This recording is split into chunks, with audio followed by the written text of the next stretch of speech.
Yes, welcome to the second episode of the Developer's Diary, this time in live motion, and I'm welcoming you to a little bit of a special episode where we have a guest here. It's the lead designer for RobotSplit, and we are going to give you the opportunity to get to know the game a little bit better, but also to incorporate the questions that you have asked via the different kinds of pages that we have available to you.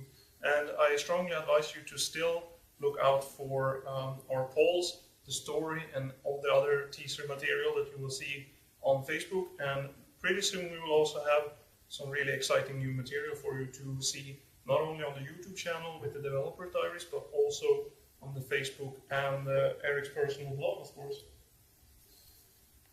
So, Eric, tell us a little bit about what is RobotSplit.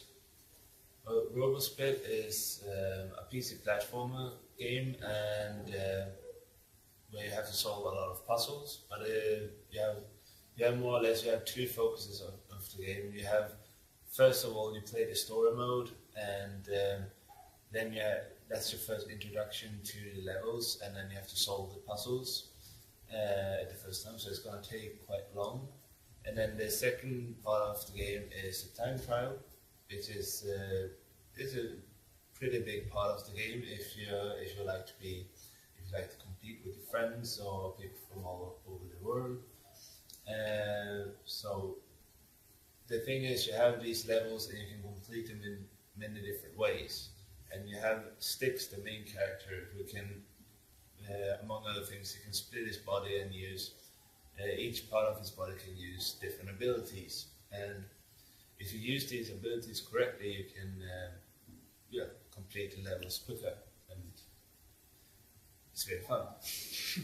So splitting and using the different kinds of abilities also gives you the opportunity to increase or decrease the times. Yeah. To get bigger and better high scores that you can compete with others with. Yeah, we already started playtesting, and the first day that we had, so that you can measure your time, I think half of that day went to just trying to beat each other and to get a better time, and so it is quite addictive. And if you're competitive, then you're gonna like this game. So, what was the inspiration for this game when you started off creating the documentation and stuff like that? Well, the main inspiration was the old Blizzard game, Lost Vikings. Is a huge personal favorite of mine, and in that game you play 3 different characters, and they can all do different things, and they have to combine all these abilities in order to solve puzzles and to finish each level. So in many ways, RobotSplit is a variation of that. Instead of playing 3 characters, you play 1 character, and you have other abilities, and it's more about time trial, and the levels are smaller, so it's more focused on being quick and getting flow in the game, more than solving puzzles, even though puzzles are a big part of it as well. So tell us what we are supposed to expect. What is the purpose of a game round? What will we see when we play RobotSplit? Well, you can expect clever puzzles. Most of them are quite simple. Basically, you could go through a story mode, relaxed, and you can finish them. So maybe take 5 minutes per level maximum. The first few ones are very easy, so it's a very easy progression of the game with the difficulty, and later on you're gonna see different elements in the game. You're gonna have more lasers and enemy characters and so on, and you really have to figure out how you can use your abilities the best way in order to get a really good time or to solve the puzzles. And you're gonna die a lot in this game. You're gonna restart, kind of like Super Meat Boy, but maybe not. You're not gonna die just as often as you do in Super Meat Boy, but still. But there's no penalties, there's no frustration. The levels are small, so you can easily get back into it. Yeah, and even if I also noticed that even if you have like come a bit inside a certain level or solved like some parts of the puzzle to get to where you are, you can also start in the middle of the actual stage. Yeah, Continue from there on. there are checkpoints because some parts in the game they are quite difficult, and I noticed that if you don't have checkpoints at certain places, then it's gonna be way too difficult. It is possible that later we have another play mode where you don't have any checkpoints, so a hardcore time trial mode. But that's we're gonna have to see if we have time to do anything like that. But that's a possibility. Yeah. So I'm thinking about how is the work progressing as a whole. If you look at it in a whole group and not only in like. It's progressing really well. Better than expected, to be honest. Each profession is well. We all have individual plans, and everyone is following them. And pretty much, me, the graphics department, sound, music, everyone is doing extra material at the moment, waiting for the programmers to get some aspects of the game working. And when we have those things working, then we're gonna be able to just spit out levels because we have everything already prepared.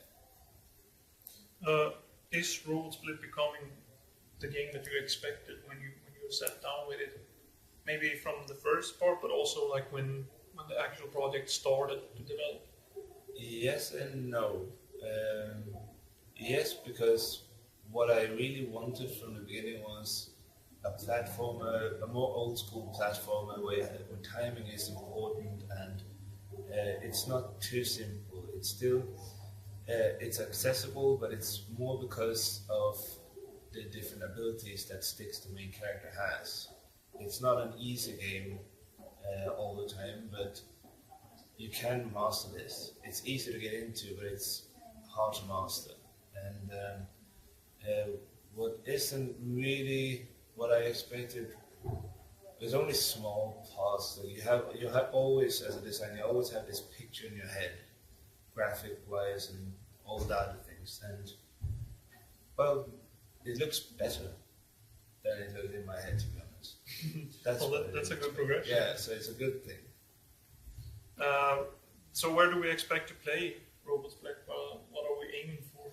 Well, it's gonna be now. It's gonna be for PC. For Windows.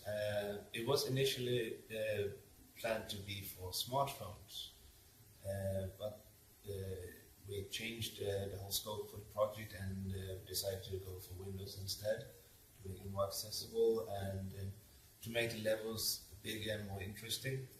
If everything goes well, then we might use those old concepts for the levels and ideas and use them to make a port to a smartphone, but then it wouldn't be the same levels. It would be it would be the same abilities, but the levels would be completely different. But that's nothing has been decided, and that's many ifs. So, as a last question, to stop to finish the interview, when can we expect to try out RobotSplit? So yeah, if we don't get the demo out in a few weeks, then we're gonna have to see. In a couple of weeks, we're gonna know if we're gonna be able to make a demo. Otherwise, the full game, or the first version of the full game, will be finished in what is it now? 5 weeks is the 4 or 5 weeks is the deadline for the first playable full version of the game, and then we're gonna have to see if we're gonna have to keep working at it. But the first deadline is in 5 weeks, I think it is. Yep.